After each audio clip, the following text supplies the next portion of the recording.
75 plus entrepreneurs. Student exchange program, internship abroad. KL, deemed to be university.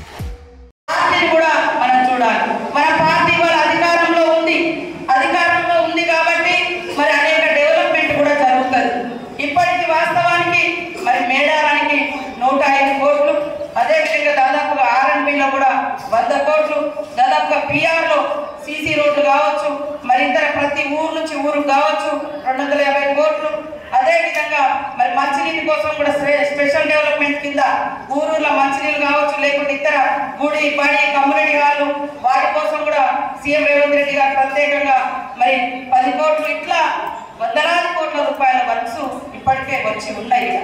Election code ఉంది కాబట్టి చాలా పనులు pending లో ఉన్నాయి. ఎలక్షన్లు అయిపోయిన తర్వాత ప్రతి ఊర్లో మరి మనం గతంలో ఎన్నికలలో ఏవేవైతే ఒప్పుకున్నామో అవన్నీ కూడా చేయించే బాధ్యత నాది. మీరు ఏ ఊర్లో అయితే ఏమేమి హామీలు ఇచ్చిరో అవన్నీ చేయించే బాధ్యత మీది నాది. నేను ఫండ్స్ తీసుకొస్తా, దగ్గరుండి మీరు చేయించాలి, క్వాలిటీగా చేయించాలి. కొన్ని సీసీ రోడ్లు గతంలో గత ప్రభుత్వంలో సీసీ రోడ్లు పోతే ఇటు పోసి తెల్లారి ఊడిపోయింది. అట్లా కాదు, మనం ఆ రోజు కూడా చెప్పిన 100 ఏళ్ళు గుర్తుండే పనులు చేద్దామని. నేను ఆ రోజు కూడా ఎన్నికల ముందు నా మీద ఎంతో కుట్ర చేశారు, రకరకాల ప్రయోగాలు చేశారు, రకరకాలుగా ఇబ్బందులు పెట్టారు. కొంతమంది వదిలిపెట్టి అధికార పార్టీని వదిలిపెట్టి వచ్చారు. కానీ అప్పుడు వచ్చినప్పుడు వాళ్ళందరినీ కూడా మనం హక్కున చేసుకోవాల్సింది, ఎందుకంటే ఎన్నికల కంటే ముందు కూడా వచ్చారు. ఇప్పుడు మళ్ళీ ఎన్నికలు, ఈ ఎన్నికలలో కూడా మనం ఎక్కడెక్కడ వీక్ ఉన్నాం, ఎక్కడెక్కడ మైనస్ ఉంది, మనం అంతా ఓవర్లుక్లో పోవద్దు. ఎప్పుడు కూడా ప్రతి ఓటు ప్రతి ఇల్లు మనకు ముఖ్యమే. వాళ్ళందరికీ సంక్షేమ పథకాల గురించి చెప్పాలి. కాంగ్రెస్ మాట ఇస్తే తప్పదు, ఇచ్చిన మాట కట్టుబడి ఉండే పార్టీ కాంగ్రెస్ పార్టీ. 7 లక్షల కోట్ల అప్పిచ్చిపోయింది కేసీఆర్. ఇవాళ కరువు ఉందని బయటకు వచ్చిన అన్నాడు. 10 ఏళ్ళల్లా పంటలు మునిగినా, పంటలు ఎండినా, ఓ రైతు చచ్చిపోయినా, ఓ నిరుద్యోగి చచ్చిపోయినా ఎక్కడికన్నా వచ్చిరా నేను అడుగుతున్నా. ఈరోజు వాళ్ళ బిడ్డ జైలుకు పోతే వాళ్ళ పెళ్ళ మొగలినే ఫోన్ కూడా విన్నంత దుర్మార్గం గత ప్రభుత్వం. నీ భార్యకు నువ్వు ఫోన్ చేస్తే కూడా నీ మీద నిలబెట్టి ఏం మాట్లాడుకుంటున్నది అంతా కుటుంబంలో.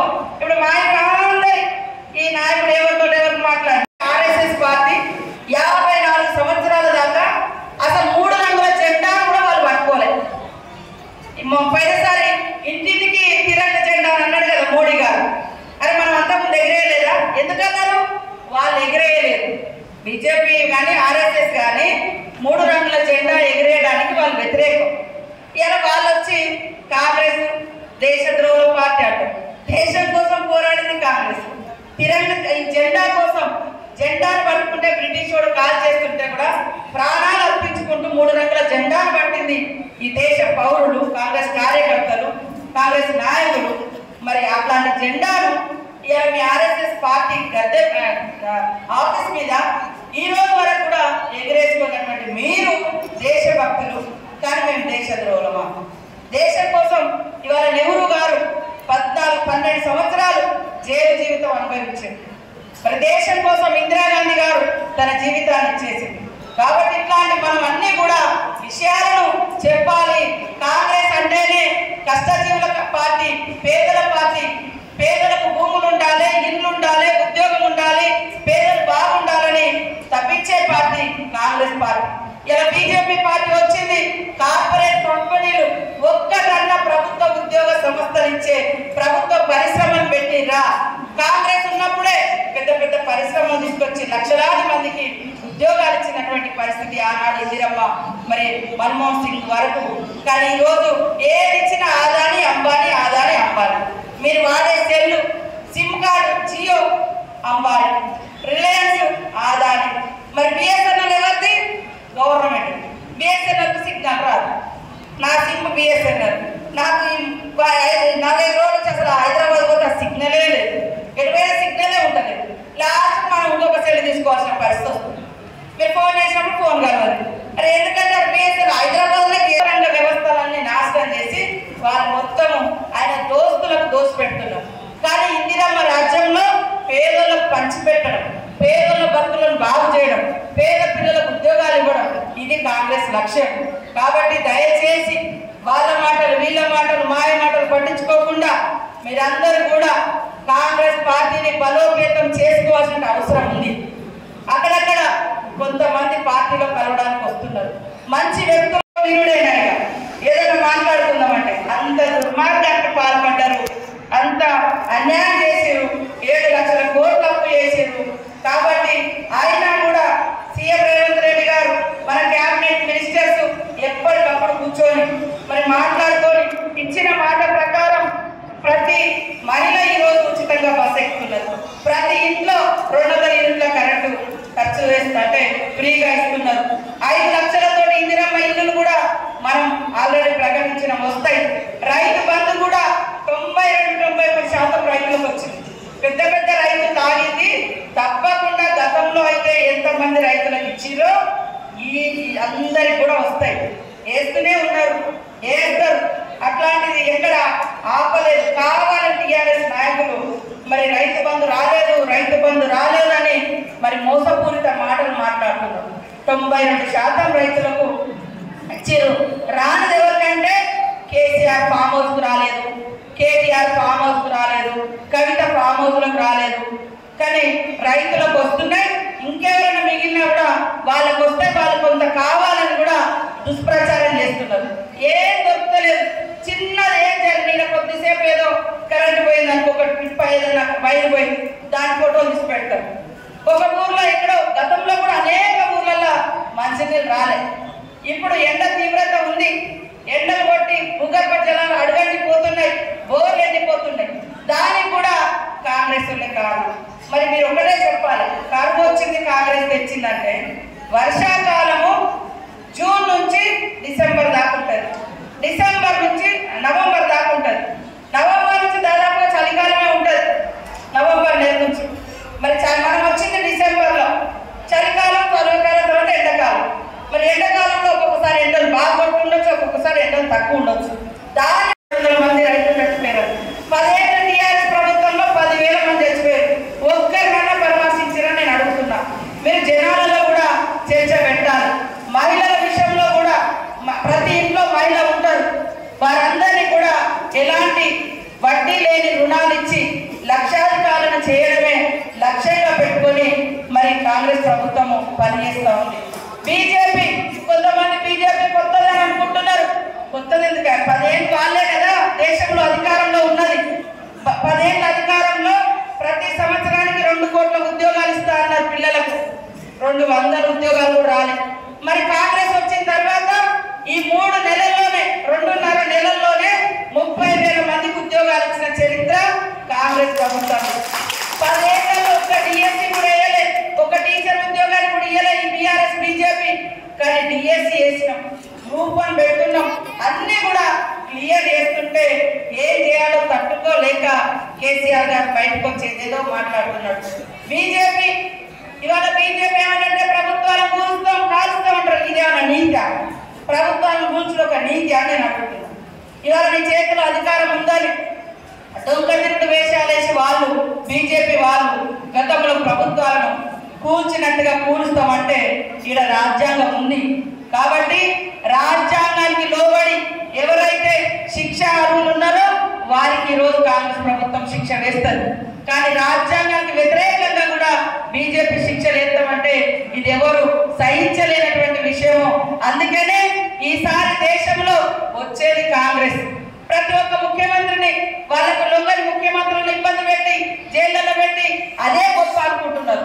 అరే 10 ఏళ్లలో నువ్వు ఏం చేసినావని అడిగితే అటు రాముడు చూపెడుతున్నాడు, లేకుంటే అక్షింతలు ఇస్తున్నాడు. 10 ఏళ్లలో ఏం అభివృద్ధి చేసారు సార్ అని అడిగితే ఇంటింటికి అక్షింతలు వస్తున్నాయి. ఊళ్ళలో ఇల్లు ఇచ్చిర్రా, రోడ్లు ఇచ్చిర్రా, పిల్లలకు నౌకరు ఇచ్చిర్రా, మరి ఏమన్నా నీటిపారుదల శాఖకు ఏమన్నా నిధులు ఇచ్చిర్రా? బీజేపీ ప్రభుత్వం ఏమి ఇయ్యలేదు. ఏమంటే అక్షింతలు. అరే అక్షింతలు రామాలయం వచ్చినప్పుడు మనం కూడా రాముడి ఇప్పుడు మన ఊర్లలో కూడా మనము రాముడి ప్రతిష్ట చేస్తాము, ఆంజనేయుని చేస్తాము, వెంకటేశ్వర స్వామి చేస్తాము. ఆ రోజు అందరూ ఆ ఊళ్ళందరూ పోతారు, అక్కడనే అక్షింతలు తయారు చేస్తారు. ఢిల్లీ నుంచి ప్రజలు ఏమడుగుతున్నారు? మాకు ఇస్తారన్న 15 లక్షల రూపాయలు బ్యాంక్ అకౌంట్లో ఇస్తా అన్నాడు. జన్ధన్ ఖాతాలు తెరవండి తొందరగా ఇస్తా అన్నాడు. జన్ధన్ ఖాతాలు తెరిచాడు. ఒక్కరికన్నా 1,00,000 రూపాయలు వచ్చినాయా? కాంగ్రెస్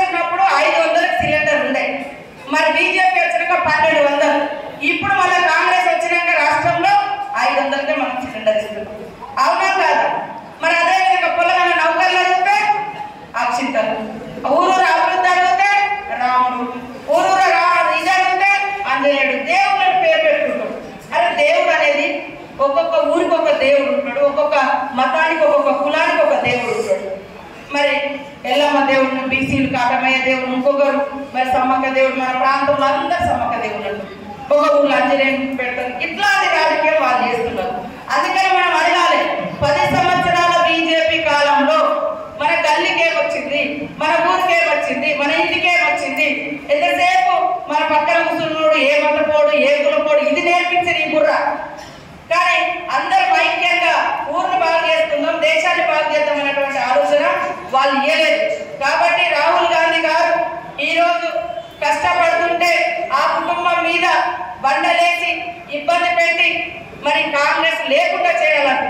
కాంగ్రెస్ లేకుంటే ఈ దేశానికి స్వతంత్రం వచ్చేది కాదు. కాంగ్రెస్ లేకుంటే మరి ఎన్నో లక్షల కోట్ల ఎకరాలకు ఇచ్చినటువంటి ప్రాజెక్టులు కట్టింది కాంగ్రెస్. పెద్ద పెద్ద యూనివర్సిటీలు ఇచ్చింది కాంగ్రెస్. బ్రిటిష్ వాడు పోయేటప్పుడు 2-3 ఊర్లకే కరెంట్ ఉండేనట. మరి ఈరోజు దేశమంతా కూడా కరెంట్ ఇచ్చింది. రైతన్నుల కోసం రైతు చట్టాలు తీసుకొచ్చింది. పేదలు బతకడం కోసం ఇవాళ ఊరూర 100 నెలల పని నడుస్తుందంటే కాంగ్రెస్ తీసుకొచ్చినటువంటి చట్టం. కాంగ్రెస్ ఉన్నంతసేపు 7 విడతలుగా ఊరూల భూములు పంచింది. ఈ బీజేపీ కానీ బీఆర్ఎస్ కానీ ఒక్క ఎకరమైన భూములు పంచిరా మీరు ఒక్కసారి ఆలోచించండి. కాబట్టి ఇవాళ దేశం కోసం పోరాటం చేసింది కాంగ్రెస్. దేశం కోసం పోరాడినటువంటి గాంధీని చంపింది ఇదే గాడ్సే. గాడ్సే అంటే బీజేపీ నాయకుల యొక్క మరి ఫౌండర్, ఆర్ఎస్ఎస్ పార్టీకి ఫౌండర్, బీజేపీకి ఫౌండర్. ఇంతే కేంద్ర మంత్రిగా ఉన్నప్పుడే అటవీ ప్రాంతాల నుంచి సెంట్రల్ నుంచి వచ్చినటువంటి ఫండ్స్.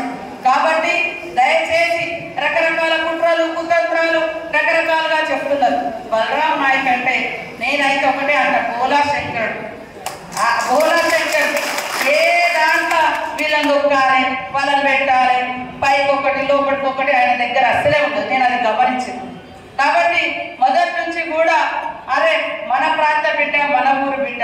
మరి 10 సంవత్సరాల నుంచి అధికారం లేకుండా ఆయన ఎప్పుడు కూడా మంత్రిగా ఉన్నప్పటికీ కూడా ఎంత అందరితో అన్న, తమ్ముడు, అక్క, పూజలు అనుకుంటూనే గౌరవిస్తారు. ఆయన ఎప్పుడు ఎవరిని తొక్కి పెట్టలేదు, అణిచి పెట్టలేదు. కాబట్టి మనం ఖచ్చితంగా ఇక్కడ ఉన్నటువంటి ప్రతి కార్యకర్త కాంగ్రెస్ నేను అనుకునేటువంటి వాళ్ళు ఇవాళ ఎవరి కోసం జరిగే ఎన్నికలు కేంద్రంలో మన పార్టీ అధికారంలో రావాలి. అక్కడ అధికారానికి వస్తే 33 సంవత్సరాల తర్వాత రాజీవ్ గాంధీ గారు చనిపోయి 33 సంవత్సరాలు అవుతుంది. మరి ఒక్కసారైనా వాళ్ళ కుటుంబంలో 3 సార్లు ప్రధానులు అయ్యారు. వాళ్ళ కుటుంబంలో ఒక్కరికన్నా ప్రధానమంత్రి వచ్చిందా? తీసుకున్నారా? తీసుకోకుండా దేశం కోసం, దేశ భవిష్యత్ కోసం పాటు పడుతున్నటువంటి కుటుంబం, పోరాడుతున్నటువంటి కుటుంబం, త్యాగం చేసినటువంటి కుటుంబం ఇందిరమ్మ కుటుంబం. మరి ఆ కుటుంబంలో ఈసారి ఖచ్చితంగా మన నాయకుడు, మన ప్రాంతాలంటే అభిమానించే నాయకుడు మరి రాహుల్ గాంధీ గారిని ఖచ్చితంగా ప్రధానమంత్రిని చేయాలంటే మన బాధ్యతగా భారీ మెజారిటీతో ఇక్కడ మరి మనం అందరం కూడా బలరామన్న గారిని గెలిపియాల్సిన అవసరం ఉంది. ఇవాళ మనం అనుకుంటాం ఎవరెక్కడ పోతుందిలే, ఇది ఎంపీ ఎలక్షన్లు కదా, ఎంపీ ఎలక్షన్ కదా. నేను ఒకటే చెప్తున్నా, నా మీద కొంతమందికి అటు ఇటు ఉండొచ్చు, ఇక్కడ అయితే ఈ పార్టీకి ఎవరు లేదు, త్యాగం చేసిన వాళ్ళు అయితే ఎవరు లేదు. ఇంకా వాళ్ళ కోసం కూడా మేము పనిచేయం, మేము అటుపోతాం ఇటుపోతాం అంటే అట్లాంటి వాళ్ళు ఈ పార్టీకే వద్దని నేను చెప్తాను. అవసరం లేదు అట్లాంటి వాళ్ళు. ఈ ఒక్క నెల రోజులు కేటాయిస్తాం. నేను కూడా ఒక్క రోజు కూడా ప్రజలకు అందుబాటు అంటే ఏదో ఇక్కడ కాకుండా సెక్రటరీ కాకుండా ఆదిలాబాద్, ఈ 3 ప్రాంతాలలో మరి 24 గంటలు అందుబాటులోనే ఉండి పనిచేస్తాం. అక్కడ కూడా మహబూబాద్, మహబూబాద్ మన పుట్టినూరు అయితే ఆదిలాబాద్ ఈరోజు నాకు బాధ్యత ఉన్నారు ఊరు. కాబట్టి అక్కడ ఒక ఆదివాసీ గోల్డ్ మహిళకు టికెట్ ఇవ్వడం జరిగింది. ఇక్కడ ఒక లంబాడా సోదరుడు మరి ప్రాంత నాయకుడు ఒక చిన్న స్థాయి నుంచి వచ్చినటువంటి వ్యక్తికి మరి కేంద్ర మంత్రిగా చేసి మరొకసారి టికెట్ ఇవ్వడం జరిగింది. అనేక మంది రకరకాల కులాల పంచాయతీలు, మతాల పంచాయతీలు తెస్తా ఉన్నారు. ప్రాంత అభివృద్ధి కోసం పాటుపడ్డాడు. మరి ఓలా వాస్తవానికి ఆయన ఎలాంటి కుట్రలు కుతంత్రాలు తెలియనటువంటి వ్యక్తి. ఎంతో మంది ఆఫర్లు ఇచ్చినా కూడా పార్టీ మారకుండా పనిచేస్తున్నాడు. కాబట్టి ఈ టికెట్ ఎంతో మంది ఆశించిన మరి సీఎం రేవంత్ రెడ్డి గారు బలరామన్న గారి యొక్క కృతజ్ఞతా భావం తెలుసు కాబట్టి అవకాశవాదంతో పార్టీలు మారకుండా కాకుండా ఓడినా గెలిచిన కాంగ్రెస్ నాకు ఒక అవకాశం ఇచ్చింది, ఆనాడు గెలిచిన వెంటనే కేంద్ర మంత్రిని చేసింది అనేటువంటి భావంతో ఈ రోజు వరకు 2 సార్లు ఓడిపోయినా కూడా పార్టీలో ఉన్నాడు. కాబట్టి మరి అది దృష్టిలో పెట్టుకొని సోనియమ్మ గారు, రాహుల్ గాంధీ గారు, ఖర్గే గారు, రేవంత్ రెడ్డి గారు అందరూ అనుకొని టికెట్ ఇచ్చింది. ఆ ఇచ్చిన టికెట్ను మన ప్రాంతంలో మనం అధికారంలో ఉన్నాం కాబట్టి మరి వస్తాంలే పోతాంలే అని కాకుండా భారీ మెజార్టీని ఆయన సొంత నియోజకవర్గము మన ములుగు బలరాం నాయక్ గారు. మా ఇద్దరిది కూడా పక్క ఊర్లే, మా ఊరు ఆయన ఊరు దాటినాక మా ఊరు పోవాలి. కాబట్టి బలరాం అన్న కాంగ్రెస్లో ఉన్నా, నేను టీడీపీలో ఉన్నప్పుడు కూడా ఇంకా పార్టీలో విభేద అభిప్రాయాలు ఉండే ఆయనకు వేరే వాళ్ళకి, కానీ నాకు బలరాం అన్నతో ఎప్పుడు కూడా విభేదాలు లేవు. అన్న చెల్లెల్లాగానే మేము కలిసి పనిచేసాం. ఏ ప్రోగ్రామ్ ఉన్నా కూడా కలిసి చేసినాం. ఇవాళ ఈ రోడ్ కూడా వారు కేంద్ర మంత్రిగా జంగాలపల్లి నుంచి గాంధీనగర్ దాకా ఇవాళ ములుగు ఏరియా హాస్పిటల్ మా సోదరులు తెలుసుకోవాలి. అప్పుడు నేను ఎమ్మెల్యే ఉన్నా, ఆయన కేంద్ర మంత్రిగా ఉన్నాడు. 5 కోట్ల నిధులు వారు తీసుకొస్తేనే హాస్పిటల్, కాకపోతే వేరే వాళ్ళ పేర్లు వచ్చినాయి. ఇవాళ నేషనల్ హైవే కోసం ఢిల్లీ దాకా ఈ మన ఏదైతే ఈ రోడ్ ఉందో ఆ రోజు నుంచి ఆయన ప్రయత్నం చేస్తే వచ్చినటువంటి రోడ్డు వైండింగ్ మెడల్ తోటి మల్లంపల్లి నుంచి మహబూబాద్ దాకా కూడా మరి బలరాం నాయక్ గారు తీసుకొచ్చినటువంటి రోడ్. ఇవాళ ములుగులో ఉన్నటువంటి మోడల్ స్కూల్ కావచ్చు, మన జవహర్ నగర్ లో ఉన్నటువంటి మోడల్ స్కూల్, అదేవిధంగా చల్వాయిలో ఉన్నటువంటి మోడల్ స్కూల్, ఇవన్నీ కూడా మోడల్ స్కూల్ కావచ్చు. అదేవిధంగా సర్వాపురం కావచ్చు లేదా ముత్తాపురం కావచ్చు, అటవీ గ్రామాలలో అనేక బ్రిడ్జీలు కూడా కాంగ్రెస్ ప్రభుత్వం. మరిన్ని వీడియోస్ కోసం ఛానల్ ని సబ్స్క్రైబ్ చేయండి, లేటెస్ట్ అప్డేట్స్ కోసం వాట్సాప్ ఛానల్ ని ఫాలో చేయండి, అండ్ లింక్ డిస్క్రిప్షన్ లో ఉంది.